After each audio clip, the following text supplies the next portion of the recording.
Sa aking mga kamay, nakapaloob ang karunungan ng Diyos.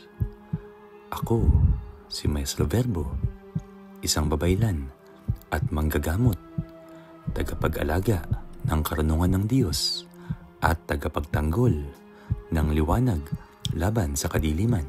Pinili kong tumayo at mag-alay ng aking lakas at kakayahan upang protektahan ang mga walang kalaban-laban.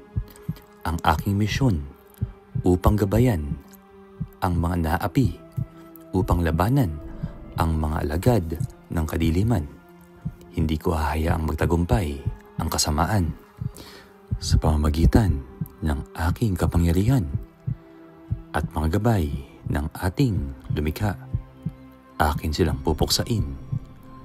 Aking inaalis at tinatapos ang mga itim na kakayahan ng mangkukulam, mambabarang at mga alagad ng kadiliman. Ang bawat salot, ang bawat kasamaan ay maghihirap sa kamay ng liwanag. Hinding-hindi ako titigil sa pagtulong sa kapwa at pagsupil sa mga alagad ng kadiliman. Ang aking tapang ay matibay at ang aking pananampalataya ay walang hanggan. At sa huli, tatandaan ninyong lahat, kahit kailan ay hindi magwawagi ang kadiliman laban sa kabutihan. Ang liwanag ay laging magtatagumpay.